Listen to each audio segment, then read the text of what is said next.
screen. Okay. Screen, I push share. Okay. So you can see our screen okay, huh? Yes, Maharaj. Okay, you move this out of the way a little bit.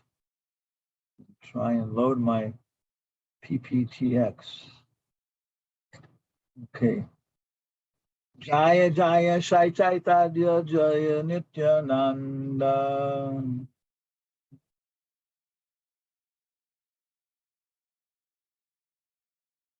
Jaya Advaita Chandra Jaya Gora Bhakta Vrinda.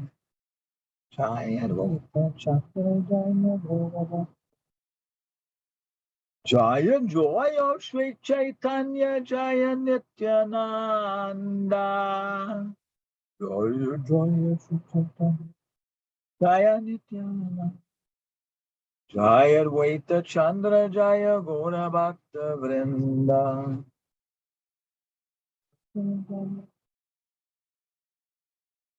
Mukam karoti vacho lompongu langayate grim yakripa tamaham vande Sri Gurun Dinatarinam. By the mercy of the spiritual master, a blind man can see the stars in the sky, a lame man can cross over mountains, and what else? And a speech impaired person can produce poetry, recite poetry. Hare Krishna, Krishna Krishna, Hare Hare, Hare Rama, Rama Rama, Hare Hare. Okay. So a little poster here says, simply wonderful Friday. We usually go out walking every evening with Nitai Gaur Sundardas and other devotees here in the neighborhood. And so many people, when we notice on Friday, everybody is getting ready to enjoy themselves. So we are also going to enjoy ourselves. Okay. And this title here seemed pretty good, Finding Your FIddle in Lord Chaitanya's Orchestra. And also, of course, Srila Prabhupada is our specific band leader, Hanumat Presaka Swami. Okay, Friday, April 22nd, 7 p.m. Central Standard Time. Standard Time? Or Central Daylight Time. The Zoom meeting ID. Okay, yeah. And the right-hand side here, we have a variety of instruments, a drum, a saxophone, a tuba, and a trumpet. And this is a general idea. What is Lord Chaitanya's orchestra? So next picture. Can you see our picture there? Did it change properly? Yes, Maharaj. Okay. I'm struggling with allergy here.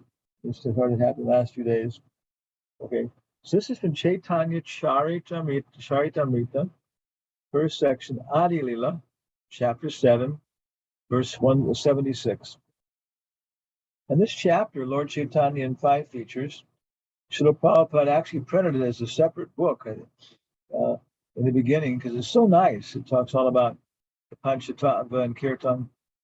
In the right-hand side, it also talks about how Lord Chaitanya was in Varanasi, which was and still is a great center of Hindu learning, Hindu Varanasi University, one of the most powerful in India.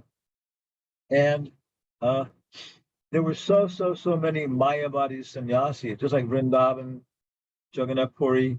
These are places of Vaishnava accumulation. But Varanasi has always had this tendency towards impersonalists. So Lord Chaitanya was, generally speaking, engaging in his process of kirtan for the common people and going to the temple of Bindu Madhava, and thousands of people were following him.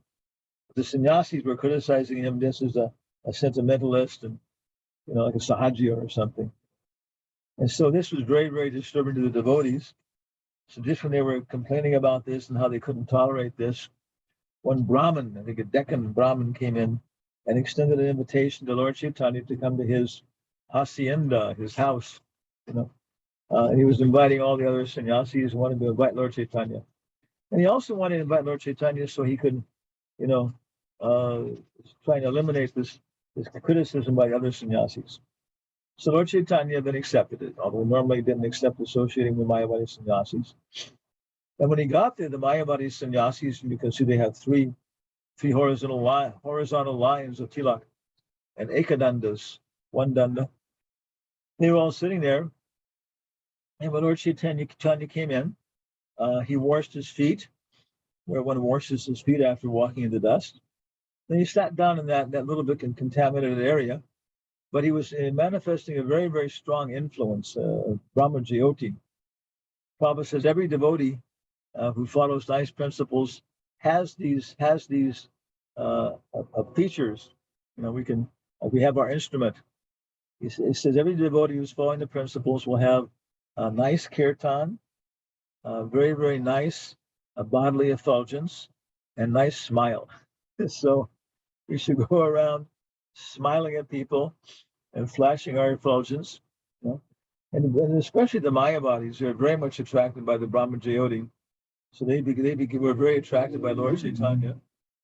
And the leader of the Mayavadis, Prakash Ananda Saraswati, went over and said, "Your Holiness, why are you sitting in this contaminated place?" And he said, "Oh, I'm an inferior sannyasi. I did not come from the same level of purification as you all, and I'm uneducated." But Prakash Ananda Saraswati knew that Lord Chaitanya had been accepted as a spiritual master, basically, by Sarvabhauma Bhattacharya, who was the Sabha Pandit, the dean of Sanskrit learning for Maharaj Prataparudra. And Maharaj Prataparudra had Bengal, Orissa to the south, and it's about the size of the state of Texas. But of course, these were very populous areas, so maybe Pennsylvania. I'm not sure what else goes on the East Coast there, New York. He was actually quite a big king. And Ramananda Roy was his power in the south, his viceroy. And so to be accepted by Sarvabhauma Bhattacharya was no small thing. They all knew that practically speaking, Sarvabhauma was the greatest scholar in all of India. So when Lord Chaitanya said he was uneducated, okay, there's some kind of thing here. So he seated them, and they said, "Well, we have no objection to your being a devotee of Krishna, but why don't you study Vedanta and do these things?" And then Lord Chaitanya then said, "Well, my spiritual master said I was a fool and I wasn't qualified to study Vedanta." And of course, indirectly, he's pointing out that nobody is qualified to do that in the age of Kali, really. So then he was presenting these verses, which were glorifying, just chanting the holy names. So this is Lord Chaitanya's movement. We're trying to fit into his movement. Here's the basic principle of his movement. So everybody, please repeat. Hare Nama, Hare Nama. Hare Nama Eva Kaivalam. Kalau Nasteva Nasteva.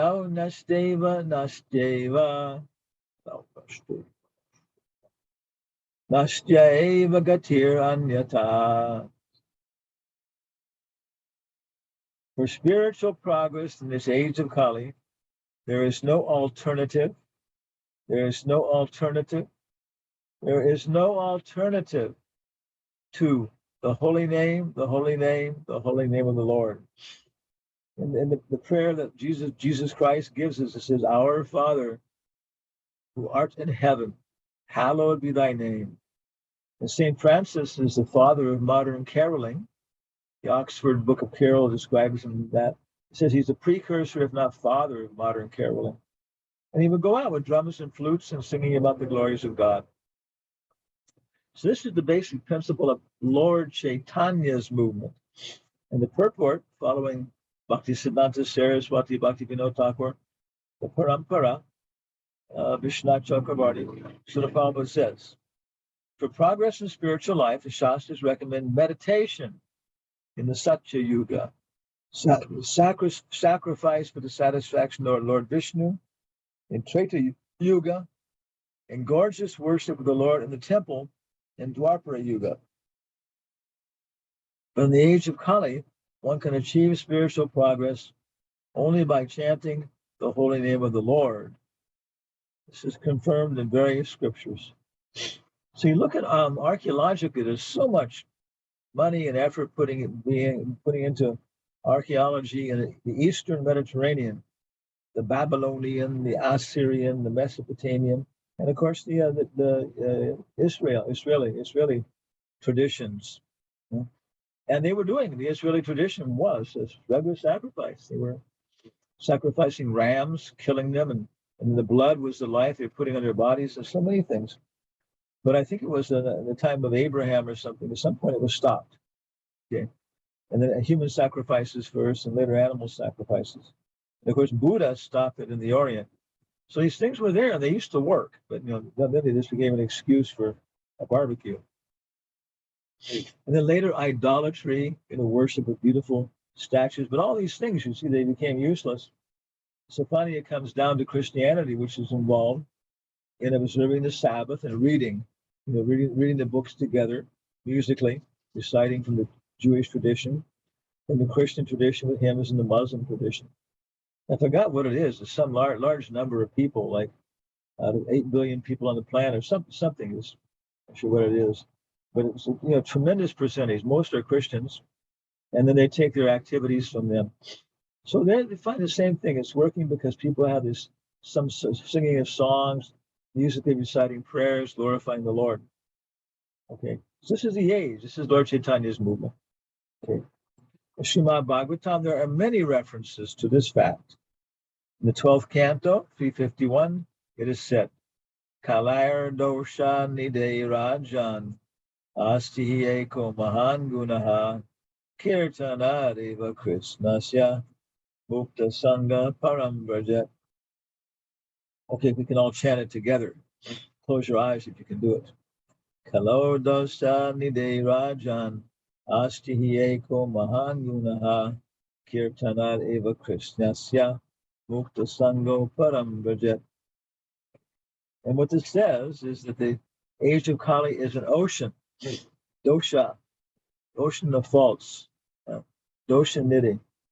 That the government is bad, the family is bad, the body is bad. But there's one very good thing, one very good quality. Eko, one very mahaguna, one very good quality. Kirtanad eva krishnasya. If you just do the kirtan, loud chanting of Krishna, Krishna, you get freedom from all these problems and you go to the supreme destination. So very clear. Narada Pancharatra also praises the Hare Krishna Maha Mantra as follows. Trayo Veda Sadagani, can all chant together. Chandangsi Vividha Suraha Sarva Astaksharantastam Yachcha Niyad Apivan Mayam Sarva Vedanta Sarataha Sangsararnavataranaha. The essence of all Vedic knowledge, comprehending the 3 kinds of Vedic activity: Karma Kanta, Jnana Kanta, Upasana Kanta, the Chandas, which are hymns, or Vedic hymns, and the process for satisfying the demigods is included in the 8 syllables, Hare Krishna, Hare Rama. This is the reality of all Vedanta. The chanting of the holy name is the only means to cross the ocean of Kali. Narada Pancharatra.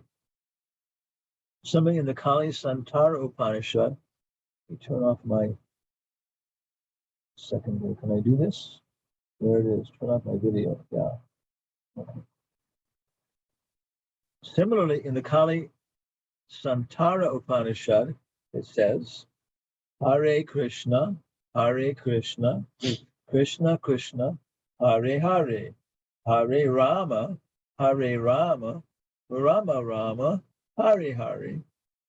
These 16 names, composed of 32 syllables, are the only means to counteract the evil effects of Kali Yuga.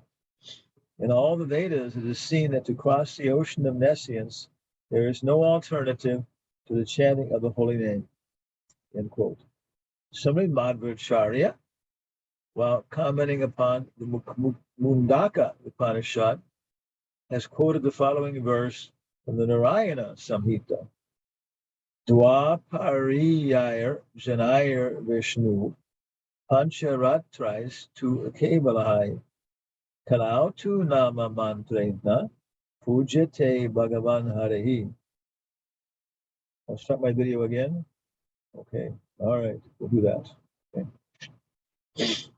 In Dwapara Yuga, one could easily satisfy Krishna or Vishnu by worshiping him gorgeously according to the Pancharatriki system, which of course is for the deity in the temple with beautiful ceremonies and dresses. But in the age of Kali, one can satisfy and worship the Supreme Personality of Godhead Hare simply by chanting the holy name. This is Lord Chaitanya's movement coming from very, very authorized, profound religious tradition. Mark Twain said, India is the only country in the world that is a millionaire in religion. Is a millionaire in religion. Mark Twain, our good American authority. He went around the world. He was in India for some time. They were friends. And he also said, India is that show that once you've seen it, you would not trade it for all the circuses in the world. So here we have very, very profound, clear, intelligent thoughts of these matters. And they developed everything in terms of architecture, medicine, all these things to live peacefully. We created such an artificial, unsatisfying, destructive way of living with mechanical tools and everything else. We can't walk across the street to even say hello to our neighbor. Okay. So then looking at this again, how to fit in. Because if we're chanting, singing, dancing, it has basically 9 levels of intensity or development. Very, very, very famous verse. It's from the Nectar of Bhakti Rasamrita Sindhu, Nectar of Devotion. And it's cited. The Sanskrit's actually there in Bhagavad Gita 4.10. Adoshrada sadhu sangha bhajana kriya anartha nivritti nishta ruchi asaktis bhava prema. So somehow or other we're coming. We have a little bit of preliminary faith. My sister invites me to go to the Hare Krishna temple with her husband and family. And okay, I've heard that they're interesting people. Well, let me go.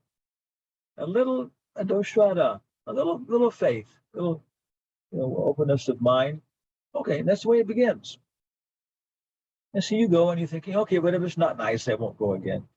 So are you on that level? Is that how you're supposed to fit in? Yeah. You have a little bit of what's the word? Open ear to the process. Okay. Adoshada sadhu sangha. Okay, these are nice people. I want to hang out with them. They got a boutique, they got a restaurant with their food, and then they have not too long ago, they had a very prominent leader. Beautiful statues there, process. Okay. And of course, the sadhu sangha becomes more regulated. You go for classes, you go regular times, and take advantage of the regular schedules and everything else. And you start to get some knowledge, and you start to follow processes. And then bhajana kriya. Okay. At this time, I'm going to actually become a matriculated student. I'm going to the university. I'm taking some classes with permission, informally.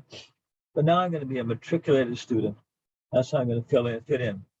And there it is. You promise to chant 16 nice rounds a day, follow the 4 principles strictly.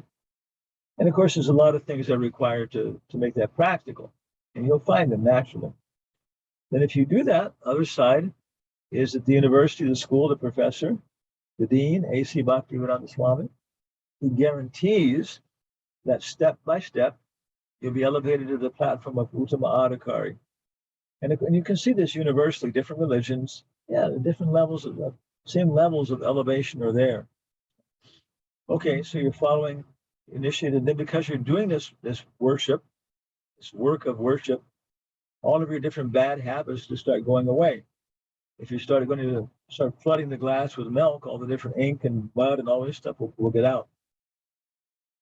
And gross bad habits, subtle bad habits, and you can get up early, you can be there in very, very nice times, which stimulate your spiritual life so nicely early in the morning. And after you do that, of course, you become very, very fixed. You're become very fixed in the process without being distracted by mundane things. And then tata ruchis. Now you actually get a taste for spiritual life. It's not just like a relief from suffering, which maybe before. No, but now you're actually tasting something new. And some people like to taste Ram Lila. Some people like to taste Krishna Lila. So this is a little bit of an advanced stage maybe for us, but quite practical. And you can maybe even get a glimpse of it, as you're going on. It's not like this little boxes. You're, experiencing some of the higher things and some of the lower things, even though you're in the middle. So Ruchi, and you're like starting to get a taste for different kinds of service. Okay. Then once you do that, it's quite natural that asaktis, 1 second here, take care of our allergy. Asaktis. Okay. You become attached. But this is not this as you like it, but you're an addict. You cannot live. Like you can live 3 weeks without food. Okay. You can live 3 days without water. Okay. You can live 3 minutes without air. Most people. But then you can't even live 3 seconds without some kind of Krishna katha or thoughts of Krishna and his pastimes and activities, ruchis. Then, of course, the material world is really, really asakti's slackening. So next step then is bhava.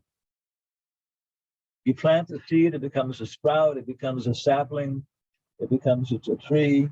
Then it starts to have flowers and fruits. Oh, okay, buds. So now bhava. In the bhava stage, you can tell if it's an apple tree or a pear tree or what it is. So when you come to bhava, you're waking up to your original relationship with Krishna. I'm a cow, I'm a flute, I'm a friend, but it's just not mature, If everything is very clear, it's just a matter of just maturity. So the bhava stage is not necessarily following rules and regulations to advance, but engaging in learning how to dance with Balaram. Balaram is teaching the gopis how to dance with Krishna. He's the guru. Okay. And so at that point, then we come to prema, and we're fully awake. So, Lord Chaitanya's process, Haranama, Haranama, Haranama, Haranama, Haranama, and so many other saints all over the world, same process, associating with sending people, engaging in regular reading and discussion of the Bible and things like that, and prayers and hymns, naturally becoming advanced. And a little advanced, okay, yeah, you can have an altar, you can do other things like that on the basis of that, because you're not living in the Kali Yuga anymore, really. Okay, so then we begin to understand, like spiritually, what is our position. Okay. And along with it, right along with that, because we have 16 rounds, and of course, that's the spiritual side, developing that chanting and better is spiritual. But along with that, we have the 4 principles: no illicit sexual relations, no intoxication, no gambling, no meat eating. Of course, I guess in Christianity, no bribery, which would be intoxication, no fornication, which would be illicit sex, no gluttony, which would take you to slaughtering animals cruelly, and no gambling. So these represent the Varna Ashram Dharma, Karma Yoga. It's like we're planting the seed and growing it. That's Bhagavat Dharma. We're going to understand our position, our relationship with Krishna. But in the beginning, of course, it's very much related to our social position, our gender, and how we're going to serve. So the beginning stages, Vaidhi Bhakti, Doshada, Sadhu Sangha, Bhajana Kriya, okay, that's everything. Daivi Varna Ashram Dharma is very essential. And maybe you already know about this. There's basically Krishna saying, Chaturvanya Mayasha Stam. There are some people are artisans. We got an artisan here on the left. Okay. Some people are administrators, organizing society, kings, presidents, managers. Some people are into introspection, poetry, very, very developed logical understandings of things, teachers. And of course, we didn't show up, but there's also Vaishyas. We're in the mixed modes of ignorance and passion, like that, mercantile class. So Prabhupada is saying that most of the world now is just basically, if they can do it, they're honest laborers, with some skill and ability, but they don't know really how to make money. So a few Vaishyas engage their skills for profitable service. Then everybody else, for the most part, are really just, artificially presenting themselves as Brahmins and Kshatriyas. And so, but by chanting Hare Krishna, again, we get free from this gross influence. And by second initiation, okay, first initiation, I'm a devotee. I chant, and Krishna is my master. I work, the bank pays. But a little bit more, you start to develop, okay, I'm going to be a bank guard, I'm going to be an accountant, I'm going to be a teller, I'm going to be a manager, I'm going to be researching investments for the bank. Okay. So this is the Varna Ashrama. By second initiation, we should really start to figure it out. Well, I don't need second initiation. I'm just a laboring person. I like to do artisans and graphics for the temple or so many things. And Jayananda, of course, is a good example of this, that he was like a mechanical engineer. He loved to build things and construct stuff for the temple. You know, his Brahmin thread was black from automobile grease. Yeah, couldn't remember all the mantras necessarily. So either we begin to figure out what is our position, and this allows us to express our service better. Arjuna could act as a Kshatriya for Krishna. He wanted to serve Krishna. He didn't want to satisfy his wife and satisfy her desires for revenge. So how to express this? And Krishna is recommending the best way to express it is through your natural tendency, as a warrior, as a Kshatriya. What I'm doing now is I'm trying to pull my floor lamp over closer to me so I can turn it on. It's getting dark here. I know my position. No? Okay. There we go. Yeah. So very, very important to gradually figure this out. And this is secondary. The main thing through all of it is chanting Hare Krishna, thinking about Krishna, loving Krishna. But within that perspective, it's very useful, very important. Just like the Bhagavad Gita says, Arjuna understood how to be a Kshatriya for Krishna, how to regain Draupadi's honor, how to regain his brother's honor, how to be proper managers for the citizens, for their spiritual well-being, not just their material well-being like the Duryodhana. So what is it? Ourselves, pretty much we are Brahmana, Shudra. 3 modes times 3 modes times 3 modes times 2 modes. 81 different divisions. So maybe you are a Shudra, Kshatriya. So our army is your natural position. But you never rise beyond, a corporal. But even big generals salute you with sincerity because they know you know your position and you're doing it very well. If you're a devotee, you're filling it out from within with real feeling. It's all connected to Krishna. It's important to Krishna we win this battle at Kurukshetra. So another thing to understand, by chanting, by following the process, it'll start to become clear. You see so many stories in the Bhagavatam about different ladies and men in society. We begin to really see, talk with devotees. We'll see what is our position, Krishna in the heart. Okay, I'm developing from Adoshvada, Sadhu Sangha, Bhajana Kriya. I'm chanting my rounds, and I'm becoming more and more expert in following the 4 principles, which then manifest themselves in bigger and bigger fashion. So now pretty much I'm going to be a very, very effective member of the Sankirtan movement. And here's a very, very nice picture of Bhishma Dev. This is from the 1st canto, chapter 9. And he gave very, very extensive instructions to Yudhisthira on these things about Varna Ashram, the details and how to apply it to everything else. Because the majority of people, including ourselves, we need this. It's very essential. Very essential. There's peace in society. It's like these battles between big nations are all totally unnecessary. Create a little bit of vegetarian consciousness, a little bit of control, and all the people in the world can live very peacefully. Some time ago in the 1970s, Buckminster Fuller went through and looked at how many office buildings there were in New York, what was the average height, average square footage, average number of floors. And he actually figured out how much floor space basically there was in Manhattan Island. And then his discovery was that all the people on the face of the earth could fit in the office buildings on Manhattan Island and have as much space as you have at a cocktail party. Okay. So that's how few people there are. You look at Manhattan in terms of North America, look at Manhattan in terms of the Western Hemisphere, it becomes, tiny, tiny. And the resources are there. So this Varna ashram is essential to establish, to really expand the Sankirtan movement. We can give a place to people under Lord Chaitanya's umbrella of his chanting and intuitively living in this world and becoming purified and leave it as quick as possible. But if we really want to make a broader movement and take up our position in that of preaching, administrating, organizing, then we have to implement Varna ashram. We need a king like Maharaja Parikshit. Okay. And this is very, very nice description of some, in the Mahabharata, it's about, it's a whole Shanti Parva. It's about 135 pages in 10-point type of Vishnudev's instructions, all about these things, how ladies should act, how men should act. So much very good advice.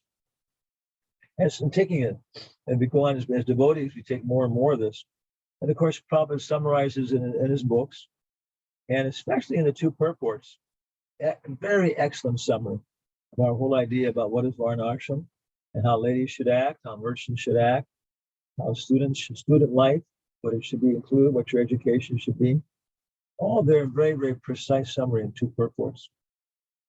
But again, never forgetting the whole thing behind this is even if you're a dog, you can take part and chant and dance in ecstasy.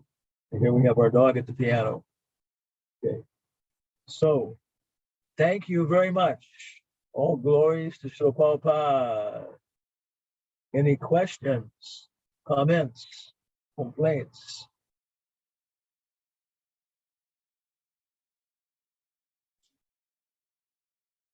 Maharaj, Hello, sir. what did Prabhupada mean by jack of all trades, master of one? No, master of none. Well, both phrases are there. Because the king is like, this is very, very, very old American phrase, jack of all trades, master of none. But he may have also said master of one. Because, if you're the highest class card is the king. Well, if you haven't got that, you got a queen. Well, if you haven't got that, you got a jack. So somebody may know some carpentry, he may know some plumbing, he may know some, what else we got? Painting, but he's not really a master of any of them. Okay, that guy, he's a jack of all trades, but a master of none. So Prabhupada's comment was, we should know a little bit about everything and a lot about one thing.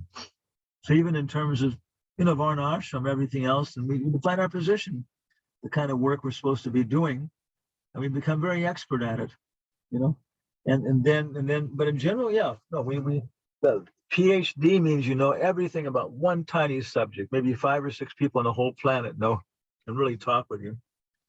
But the Bhagavad Gita says this is knowledge in the mode of ignorance. Oh, I know so intensely knowledgeable about one tiny thing. No, that's scientific view, but no, we should know details, very scrutinizingly. People should look at us and say, oh, these Hare Krishnas, they know their particular professions very well. But they also always have a wide perspective. Marshall McLuhan said, an expert? No, I forgot what he's saying. An expert is somebody, a specialist, I remember what it was, is somebody who never makes the smallest mistake as he proceeds towards the grand illusion. So this is the idea. We know all these details, but we're missing the broad perspective completely. Yeah. Such jack of all trades, master of none. Yeah. Is that related to your question at all? Yes, sometimes the devotee will become a temple president because he's the most qualified, but he may not have the managerial skills, but he does the service out of duty. And but maybe there's a better calling that he, Can you comment on, will Krishna empower us if we not quite in the right situation. Yeah, I think definitely. My talk from my own experience. 1 second here, I got my nose. When I was in college, they give you these vocational interest tests. Okay, you have the interest of these people, those people. It's a good job for you. And I came in like pretty high in CPA partner, somebody who goes out and sets up different accounting systems for people, and the kind of pioneering and intellectual stuff, yeah. But then the lowest on my entire chart was banker.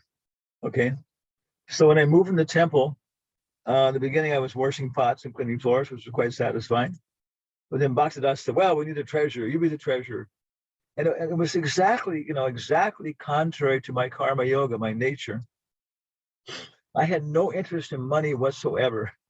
There's never been a temptation to run off with the money. It's like, what for, And so I remember one time during the Sunday feast, I just moved in the temple, and the whole Sunday feast was going on down below, kirtan, lecture, kirtan.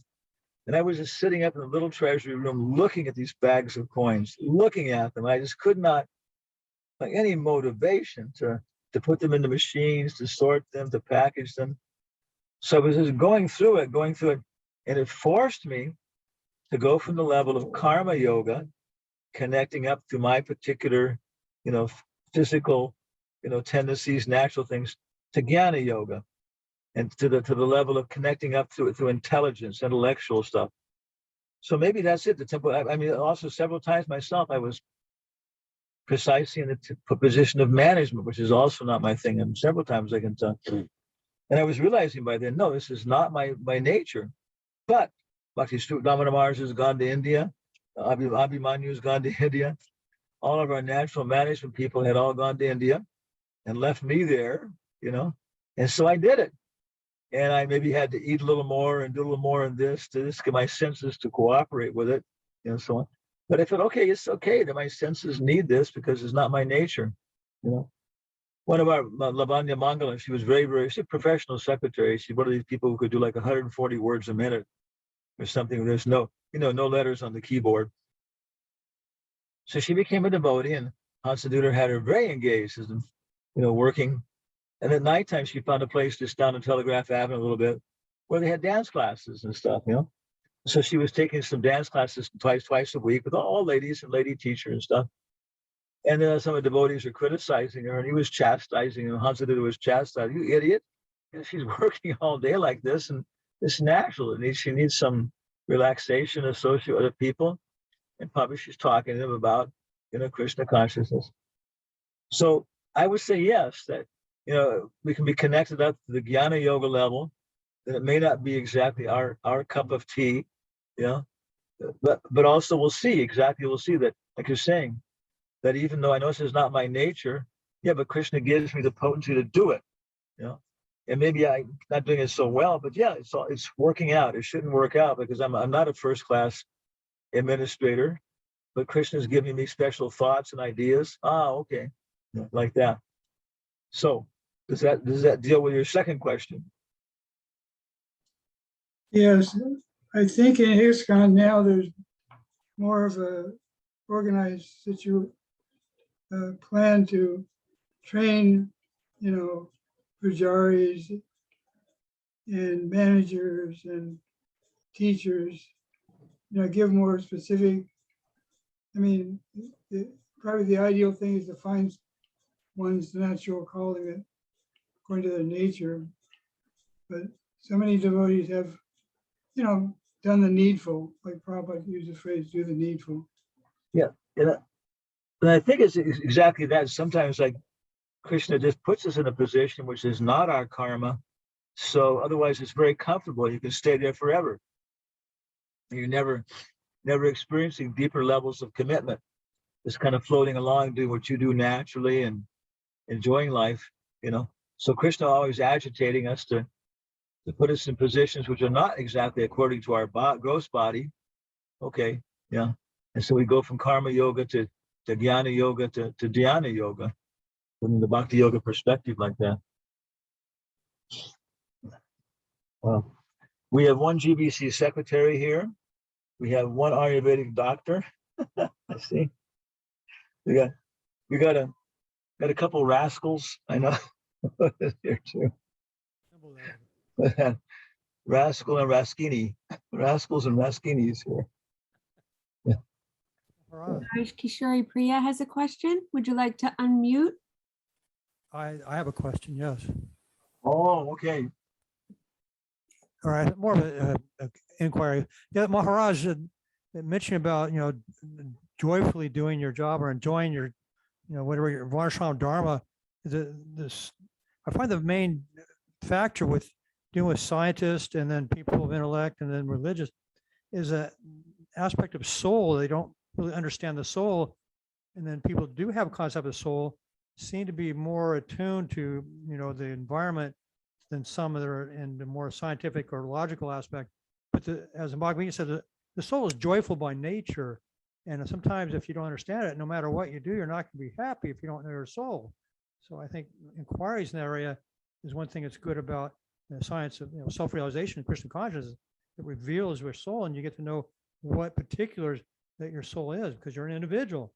And a lot of people collectively don't understand the soul. They collectively go crazy. Oh yeah. No, there's that one song. Not not one man in nine. Not one rich man in nine with a satisfied mind. Something like that. Yeah. That you'd be very rich, which means you have all the facilities to gratify your senses, your tongue, your bellies, and your genitals, and all these things. But not one rich man in nine with a satisfied mind. Okay, but that's just coming to the mental level. Okay, now I'm getting mental satisfaction. I don't need gross stuff, but still I'm not satisfied. Yeah, and especially if you have a real human body, and you unfortunately become impurified. It's like you're saying that there's no satisfaction until we come to the confidential knowledge that we aren't the body. Yeah. Thank you, Maharaj. Thank you. Good. This is Hanuman delivering the ring to Sita behind us. Hanumat Presaka.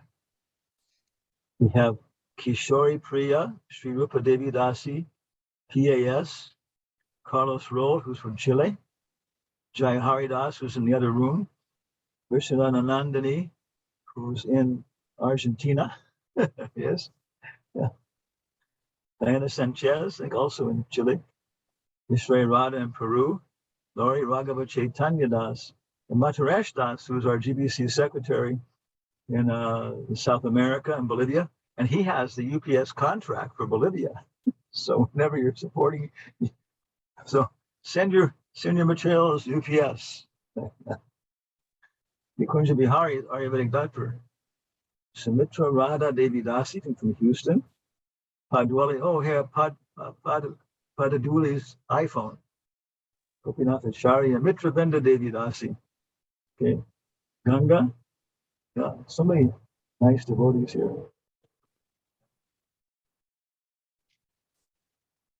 Hare Krishna Maharaj, I had a question. Okay.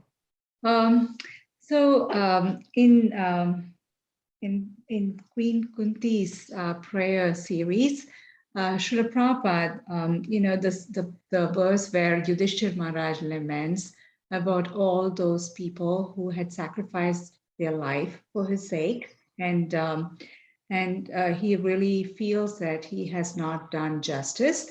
Srila Prabhupada actually speaks about how our body does not belong to us, but it belongs to those whom we serve. And he even goes to the extent of saying that if we are working for an employer, then our body belongs to us. It was quite disturbing to me to hear that. So how do we get out of that? Does it have anything to do at all with Varnashram Dharma, or not following that? Well, I think in general perspective, there's a very nice story. I tell you, once upon a time, there was an Englishman, and he saw three people working. And they were all doing the same thing. Okay. So he went to the first guy and he said, "What are you doing?" The guy's, smoking his cigarette, and he said, "Can't you see, you damn fool? I'm laying bricks. Leave me alone." Okay, excuse me. Then went to the second guy, and he's working. And he says, "Oh, what are you doing?"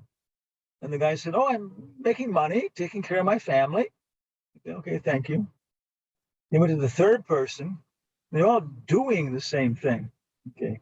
And he said, "What are you doing?" And the guy said, "Oh, it's very interesting. We're building this church, and today we're putting up the bricks that will go behind the main altar. Then after a couple of days, when they're a little bit set, then the marble masons will come and hang some very beautiful marble on these. And my children are very small now, but when they're bigger, I'm going to bring them here and show them how I helped to build this great cathedral." So you see, yeah, it's the consciousness. That's the whole thing with Arjuna. Arjuna did the same thing afterwards. He was still working for Yudhishthira. But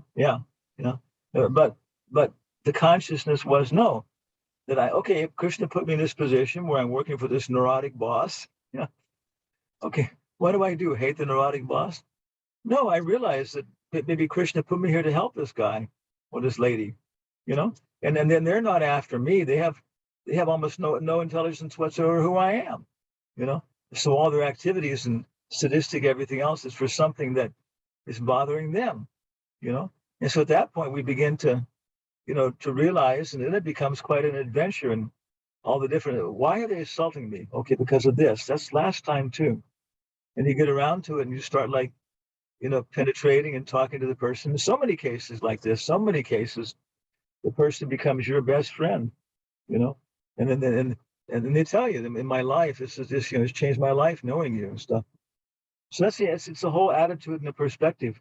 And then it's exactly this Bhagavad Gita is the answer, the basic answer, yeah. Krishna is the supreme boss. Yeah. Jesus Christ, what's his name? Pontius Pilate, wanted him to say certain things and do this and that, and he wouldn't exactly do it. And Pontius Pilate said, "Don't you understand, man? I have control of life and death over you, And Jesus said, "You would have no control over me unless it was given to you from above." And that's Pontius Pilate, being a strict Roman, bureaucrat, all that kind of stuff, even realizes, even materially speaking, I have this position because the Roman Senate gives it to me, So it's many, many double things there. Yeah. So it's all coming from above. Yeah. That explains a lot of things, because God is a rascal kid, a naughty child. Otherwise, why are there zebras? Yes. Can you imagine any evolutionary explanation for why zebras came into existence? Once upon a time, the world was full of vertical black and white stripes. Okay. Yeah. Okay. Thank you, Maharaj. Let me go here. Okay.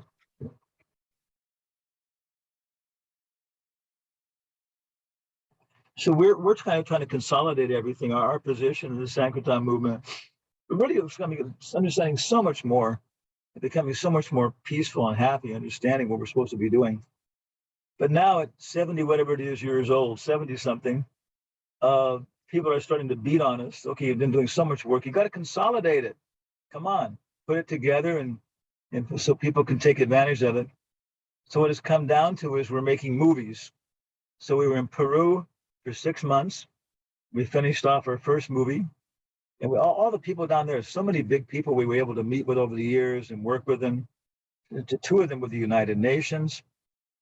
So we did a lot of interviews. We stayed one place and got a very, very nice director, Raul Zabayos and Pablos Rivas, very, very nice director of photography, So finally we got the whole thing edited when we were in Richmond.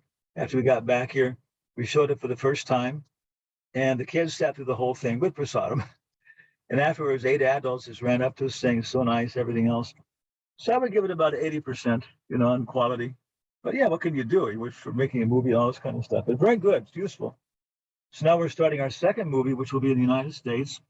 And we came through Houston, and we want to come back. And when we leave, the first few weeks in July, and by then we will have been to Richmond, Nashville, Boise, and hopefully we'll have done a real nice job of looking at all the different temples and stuff.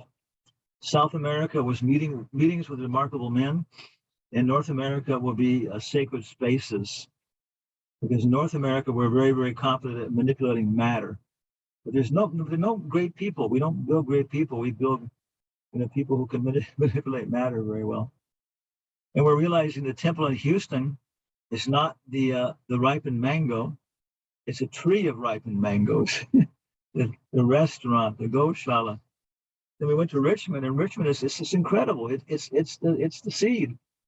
You went around doing things, nice videos, and we can see that they've come to the point very naturally where they have beautiful home temples. Now they bought a piece of property, and we were there for the inauguration. Different people were there who's been talking, who've been there for the history of it. Okay. And so you can just look at it and see if they just follow the same pathway that Houston followed, within 20 years, they'll be just like Houston. They'll always expanded property, and Houston will probably be a city by then, unless Putin destroys the world, So that's what we're doing. We're our position, yes, is what we should be doing now at our age. We should be consolidating stuff. And it's a challenge, put it in a nice format. Then we'll go to Europe. We have a direct flight from, well, it actually applies from a flight from Houston, change planes in Dallas, and fly straight to Madrid. And everybody can come along with us. And in Madrid, then we're going to try and do, the cultured world, meeting with remarkable men, meeting with manipulation of matter, sacred spaces, and then somehow or other a good name, because Europe is where the culture goes back. The Pope is there, Carl Jung's house is there. So Europe, the understanding is, where America is for experimentation. Then finally we'll go on to India, hopefully, and then terminate our journey. And by our teeth are falling out already. There goes, the 2 teeth are gone. So by then we should be senile and everything else, and we'll just smile a lot, and chant. Maybe stay in Radhakund for a while. So hopefully, hopefully physically we should be, buy the tickets. We should be back in Houston July 1st, the 21st. And we want to do is we want to start a spiritual cinema circle. We'll bring our director of photography, and everybody can give classes on how to make movies and everything else, what equipment to buy. Maybe get a whole process going in Houston, and also maybe have a little competition. And maybe it can become an annual event. ISKCON Houston Spiritual Cinema Circle. Yeah. So thank you all very much. And we have to go because in 5 minutes we're supposed to get the same lecture to our devotees here. Thank you, Maharaj. We just have one quick question in the chat. It says, "Dear Maharaj, is your first movie already available for the general public?" See, this was happening. We got a whole team pulling together. So Jagadguru Das does this professionally with a big group, helping everybody get it straightened out. So what we're going to do, we have our corporation, neosnimbus.org. Okay, but that will take you to Vimeo. And so we'll be putting our movies up on Vimeo. And then we'll get the other one going probably with Domestica. And that'll be our educational area, because we have that also, very nice stuff we can put up, very, very good. We've had so much success with Hamlet and Arjuna. I mean, again, national poet laureates and stuff coming in. It's just so exciting. They face 2 biggest guys in the world, same problem. The Lion King is completely based upon Hamlet. The Lion King, the original one, I think it was a $20 million investment. It's made something like $800 million in profit. So there's good money, in literature. Yeah, so we should be up, and we'll be broadcasting. Don't worry, we'll do an Avanti premiere, and everybody will send you popcorn in the mail, everything else. Okay. Thank you very much, Maturesh, Nikunja, Jaya Haridas, everybody. Charles Lind. Hare Krishna. Hare Krishna Maharaj. Hare Krishna Maharaj. Thank you, Maharaj. Hare Krishna Maharaj. Thank you. Hare Krishna Maharaj. Maharaj. All glories to Srila Prabhupada. Muchas gracias. Hare Krishna.